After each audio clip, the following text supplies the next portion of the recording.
that I did a little bit of a live stream earlier today, but it didn't work out as well as I'd hoped. So, I figured why not go ahead and do a fun one right now.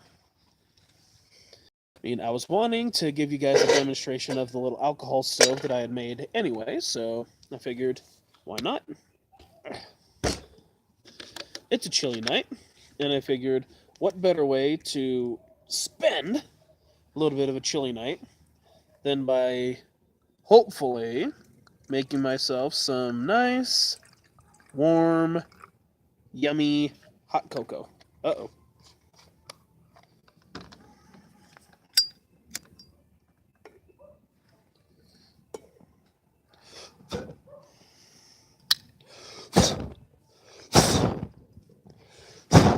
Okay, this is not at all what it was supposed to do.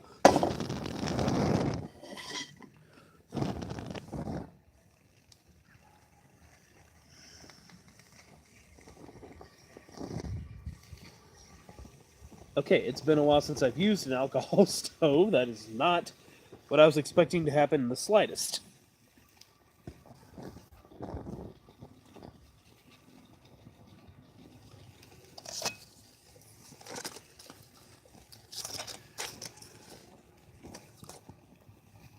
Nah, that won't work. That won't do anything. So while we're waiting for this thing to heat itself up, which it might be getting kind of close to that already. Whew, that's a little bit warm. Ooh, though I must say, the warmth from that is feeling pretty nice. You might have a little bit of trouble seeing me, and I do apologize for that.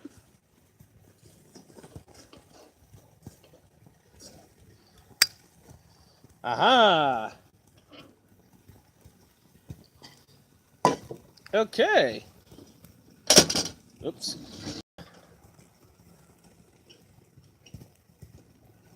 There we go. If you're wondering, this is an old oil lamp.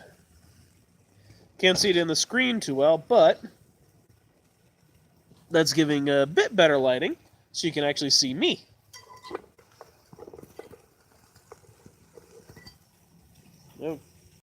Okay.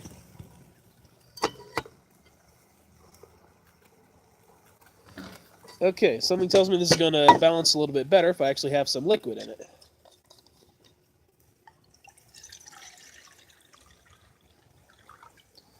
Ah, yes, my oil lamp is working very well right now. Beautiful.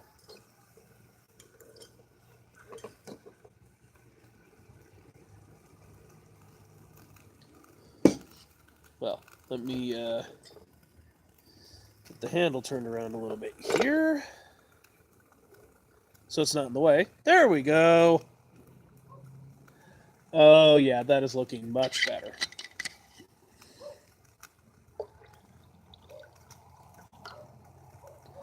So, I have probably right around 2 cups of water or so, its way on boiling. Because that English made perfect sense right there, didn't it? And put this here as a little bit of a windscreen. Probably be a little bit hot for that, but I digress.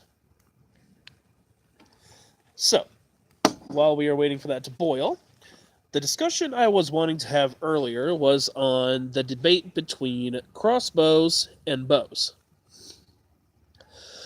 Specifically, earlier today, I was actually watching some videos that had to do with some historical battles, some very famous ones.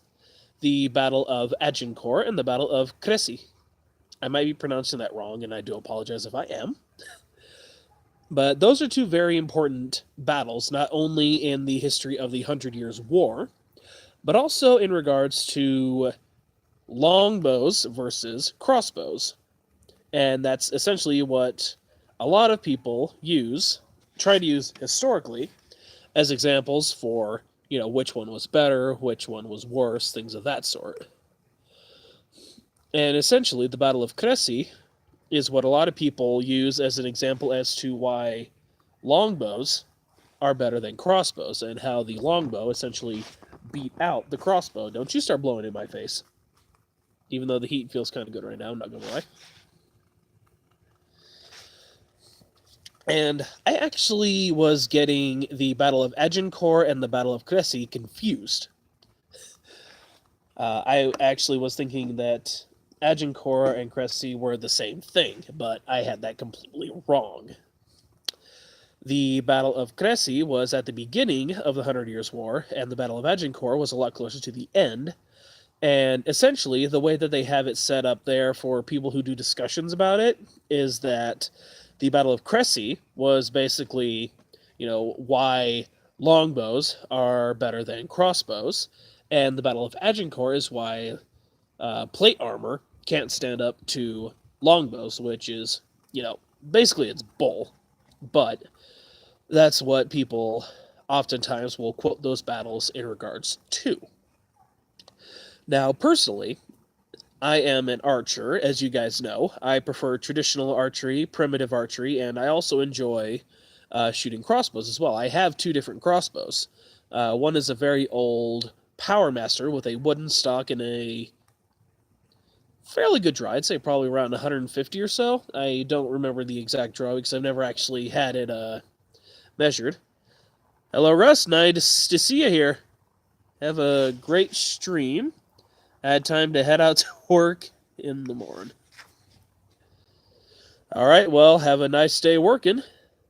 And thanks for stopping by to say hello.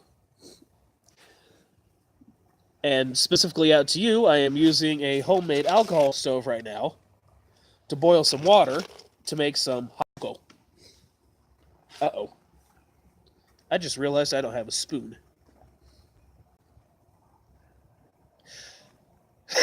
Shoot.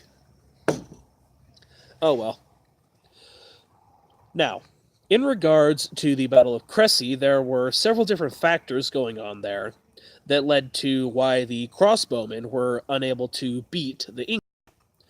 First and foremost was the fact that, and I'm not going to be completely accurate on this, so do not quote me for these facts, but from what I remember, the English essentially were able to get into position and fortify as well as have a full night's rest before the French actually arrived. The French had been marching for several days, and when they did finally arrive at the battlefield, they basically just said, okay, we're done marching, go on to fight. And the first line that they had were the crossbowmen, which were mercenaries. I don't remember the exact name of them, which I apologize for. But the way that the crossbowmen fought was they had these large, essentially tower shields that they would stay behind while they're loading their crossbow. Because one thing that a lot of people point out in regards to crossbows is, yes, at close range, typically, they will have more power than a bow, and they have, well, to a point, pun not intended there, more of a chance of getting through armor than a typical bow would, unless obviously you're talking English war bows. And that really is something that a lot of people don't bother taking into consideration, is just the actual distance that most of these battles actually take place at. Maybe initially they are doing a bit of a volley from a farther distance with the longbows, but more or less a lot of battles typically take place very close quarters. I mean, come on, the predominant fighting style of that time was either shock cavalry or foot infantry, using obviously melee weapons. Now, as far as concerning what happened at Crécy, the French had been marching, and they actually had been experiencing a lot of rain at that time. The English longbowmen were able to take the strings off of their bows and put them under their helmets so that they stayed dry, whereas the crossbowmen couldn't do that. And I'm honestly not 100% sure as to what kind of crossbows they had, but I'm guessing they were still some fairly powerful crossbows. And that's another subject we'll get into in a little bit, but basically, the crossbows were pretty much unserviceable. When a bowstring gets wet, bad things happen. I should know. I've had a few bowstrings break on me in the past. Once when I was a bit younger, and the bowstring got wet because the competition I was shooting at, it was raining. I kept it dry as long as I could because I knew what would happen if I didn't. Well, this water's already getting close to boiling. But anyway, it was raining, and the string got a little bit damp, and it wound up breaking on me. Thankfully, not at the competition, but later on it did, because it got wet. And there's also the fact that once the French arrived, they immediately decided to march into battle, and the crossbowmen's tower shields, again, I don't remember the name, and I apologize, were left on the supply wagons, so they didn't have them to give themselves cover. And since crossbows do have a slightly shorter range than longbows do, obviously they were at a little bit of a disadvantage because, for one, their crossbows were basically worthless at this point. They didn't have any kind of cover, and after the first couple volleys from the English, they retreated. They made a tactical retreat, which was the smart thing to do. But the French knights, the French noblemen who were directly behind them, saw that as an act of cowardice and began to cut them down before trying to charge in against the English. And basically it was bad news all around, you know? Again, that is a very paraphrased version of the Battle of Cressy. He is a historical YouTuber. He talks a lot about different kinds of weapons, armor, historic battles, just history in general. A lot of times focusing on medieval, feudal Japan, and Roman. You know, there are other channels out there, of course, such as Schola Gladiatoria, Scalgrim, Shadiversity, and I feel like there's another one that I'm forgetting. If I remember, I'll let you know. Oh, and what in the world? My alcohol stove just went out. Did it really burn through the alcohol that fast? Well, certainly didn't expect that. Then again, this stove is so old, I guess I shouldn't be too surprised.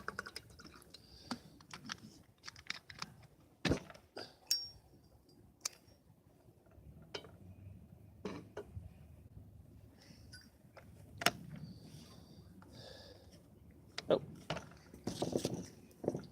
Kids, do not try this at home. I'm a professional idiot.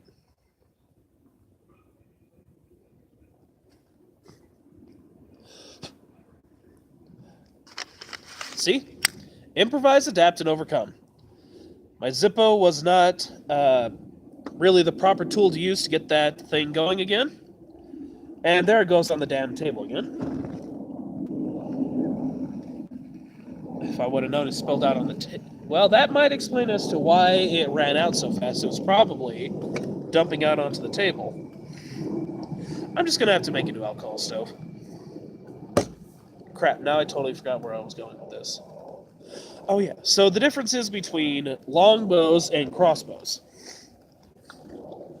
Now, when you're talking in the medieval time period, especially more or less talking about English versus French, the English longbowmen are pretty much the exception when it comes to battlefield archery. And their bows, of course, were extremely powerful, such as the Mary Rose bows can attest to. Those were anywhere from 120 pounds to 200 pounds, sometimes even more than that. Whereas crossbows had to be anywhere from, 300 pounds on the lower side, if you can believe that, all the way up to 1,500 and above pounds. And the reason for that is simple physics, actually. Because when you have a crossbow, especially medieval crossbows, the draw length is not very long at all. I've seen videos where people are using medieval crossbows, such as Scalgrim. He actually has two different kinds of medieval crossbows. He has one that's around 380 pounds, I believe, 375, something like that. And then he has a about 1,200 pound crossbow, which he has used in a few different videos for testing things, testing out armor and things of that sort, to see if the really powerful medieval crossbows are as effective as people say they are. So be sure to check out Scalagrim to learn a little bit more about that. And he actually covers this in one of his videos where he's comparing crossbows and regular handheld bows to modern counterparts of those things. He compares the medieval crossbows to a modern compound crossbow, and the results are actually very intriguing. But what I'm basically rambling on about here is the fact that the draw length is so short on medieval crossbows that they have to be extremely high poundages like that to be effective. Because with medieval crossbows, typically you're looking at anywhere from around 6 inches to maybe a foot of draw length if you're lucky. Why they didn't make them longer, is anybody's guess, honestly. But, alright, this is getting close to boiling. That's good.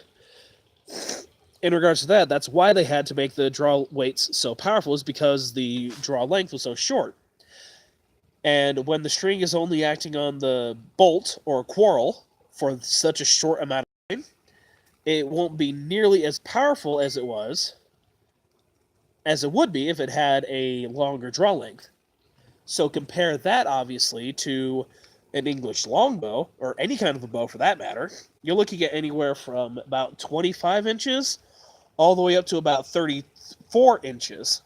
Sometimes, in the extreme of it, you can see a draw length of around 3 feet, 36 inches. And we are now at a full boil. Sweet. And that is why typically bows are seen to be more powerful than crossbows, simply because of the length of time that the string is accelerating the arrow. So we are now at a full rolling boil.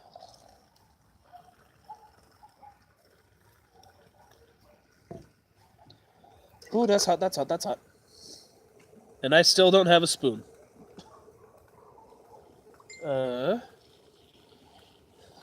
What do I do?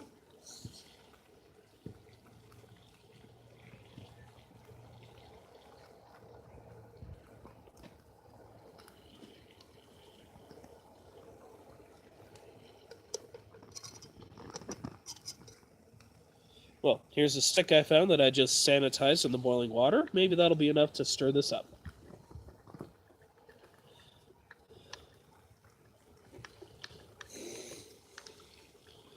So what I'm essentially trying to say in so many words is that, comparatively, especially with the battles that they had at that time period, the crossbows, depending on which particular kinds they were using, compared to English longbows, were pretty much about on par with each other.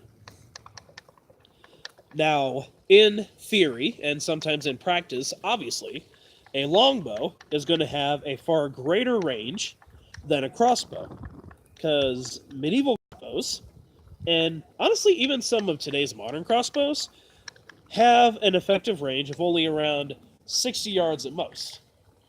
Whereas with a longbow, or some of the Asian composite bows, which some people call compound bows, which they're not wrong, because it is made up of several different components, which obviously does make it a compound item. But personally, I prefer the term composite as opposed to compound. That's just me.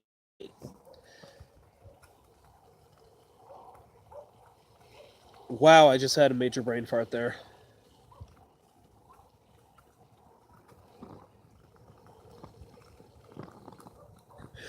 I legit lost my train of thought.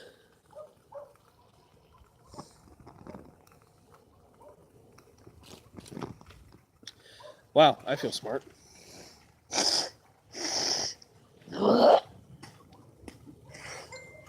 Excuse me, that was gross. And I apologize for the dings. That is a group chat that I'm a part of, that they're talking about what's going on for tomorrow. We're actually going to have, hopefully, a very fun Christmas party tomorrow. But we'll see. So basically, long and short of what I'm trying to say is that when you get down to the idea of typical combat range, they were about the same. They were about equivalent. As far as power and accuracy is concerned, power, accuracy, range, they're basically about the exact same, comparatively. Unless you're talking in the extremes for distance for the longbows, then, there's really not all that much of a difference. The biggest difference between the two is reload speed, which I have tested out myself personally, and I've also seen several different YouTube videos talking about that. Matter of fact, Jorg Sprave of the Slingshot channel is a very good example of this. And you can check out several of his videos, but one in particular is called Pimp My Crossbow, is what he called it. And essentially he takes a modern cheapo crossbow, around 150 pounds, and essentially pimps it out. He adds a magazine on top to make loading way faster. He adds on a spike, he adds on a bayonet, and he adds on a red dot sight. So this thing is pretty badass. That's his own words, by the way. And essentially, he also adds on a rubber pad on the butt of the crossbow so he can put it against his chest and pull the string back to him and then shoot, which makes reloading obviously a lot faster. Whereas if you have to put it on the ground, put your foot in the stirrup, pull it back, lift it up, load a bolt, and then shoot, a lot slower. And again, with modern crossbows, you typically don't have to worry too much about a cocking aid or loading aid, unless you're talking with some of the much more high-end crossbows, such as the Striker 380, some of the higher-end, the really big, powerful crossbows that can produce anywhere from 350 FPS and up. And that's what's very interesting about modern crossbows, is the fact that it's not necessarily the draw weight that's the big factor, it's the draw length. Again, because the string is acting on the arrow for a longer span of time, giving it more energy. Longer draw length, more power. Plus, most of them nowadays are compounds. I mean, Excalibur is the exception, and they have a crossbow that can go, I believe, around 402 feet per second is what it's rated at, with certain bolts, of course. I flip-flop between arrow and bolt every now and then, and I apologize, but they're basically the same thing. It's just with a crossbow, you typically refer to them as bolts or quarrels, and when you're talking about bows, you refer to them as arrows. So I apologize if I jump between those two terms back and forth a little bit. But keep in mind, they're basically the same damn thing. And that is why, when it comes to modern crossbows or even modern compounds, you can't shoot wooden arrows out of them. Because the speed of acceleration is far too great for a wooden arrow to handle. Way too much flex. That's why it's catastrophic if you try and shoot wooden arrows out of there. And here's a neat little thing to look at here. As you can see, the little metal wire I've got on this is glowing bright red right now because of the alcohol burning. And I've gotten so off topic here, I'm not even close to what I was supposed to be talking about.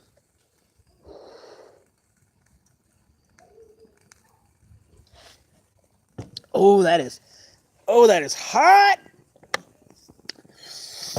I burned my tongue.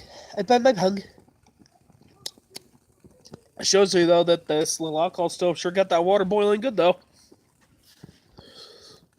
So I guess let's go ahead and just recap right now, because I really need to just sit down with a script in front of a camera and actually shoot these kinds of videos instead of trying to just do them, free-handed like this. Improvisation, basically. Well, it died. So I guess that makes this perfect timing to be wrapping up then. I'm not going to be touching that, obviously, because it is still quite hot, but I think with as long as it's set in there, I might need to go ahead and throw this one away, possibly, and make a new one, because if it's leaking out alcohol that fast, that's obviously not a good thing. But to recap, homemade alcohol stoves work very well. As you can see, as long as they don't have holes in them like this one does. Crossbows versus longbows. Each has their own merits. Each has their own faults. To put it very bluntly, crossbows have a much shorter range than longbows do. They can generate more power. They take a lot longer to reload, so you can get a lot more arrows out of a bow than you can bolts out of a crossbow. If you want any information on historical stuff like that, check out the Metatron, check out Shadiversity, Schola Gladiatoria, Scalagrim, and I know there's probably a couple more. Lindy Beige, that's another one. Lindy Beige, check him out. If you want to see how some people are crazy enough to modify their crossbows, check out the Slingshot channel. He makes amazing content. It's a little bit sad that he's had to go back to being only a hobby YouTuber instead of having that as his job, but with the way YouTube is right now, you know, it's hard to be a YouTuber, which is kind of the reason I don't dedicate as much time to this as I probably could. I'm not going to say should, but not as much time as I could. But it is what it is. And of course, you got to see my very neat little old school lantern here, which is what allowed you to see my beautiful face. I mean, I can turn the flame up on this thing pretty high, but there's no need to. That just creates more soot. I can turn it down fairly low as well, see? I got this thing for like a couple bucks at a dollar store. Family Dollar, if I remember correctly. Just one of their little summertime display kind of things, but you know what? It works pretty doggone good. You don't get nearly as good a light as you do with a modern lantern, obviously, but... Okay, that's already nice and cold. It is what it is. So either way, thank you, ladies and gentlemen, so much for watching. Thank you to Russ for tuning in when you were able to. It's always nice to see you here. And it's especially interesting now that I know that you are a bit of a survivalist as well, and you're interested in things of that sort. Hopefully we can have some discussions about survival ideology and philosophy and equipment, things of that sort. I managed to find a couple of really great deals online and was able to get something very nice for a lot cheaper than I normally would be able to. But it is getting chilly, so I'm going to wrap this up here. This was a bit more of a rambling live stream than it was anything else, but thank you all so much for watching. Thank you to those of you who will be tuning in later. Until next time, this is Bowmaster619 out. As always, drive safe, stay safe, never stop learning, and I'll see you guys in the next video. Cheers, and take care. Uh-oh.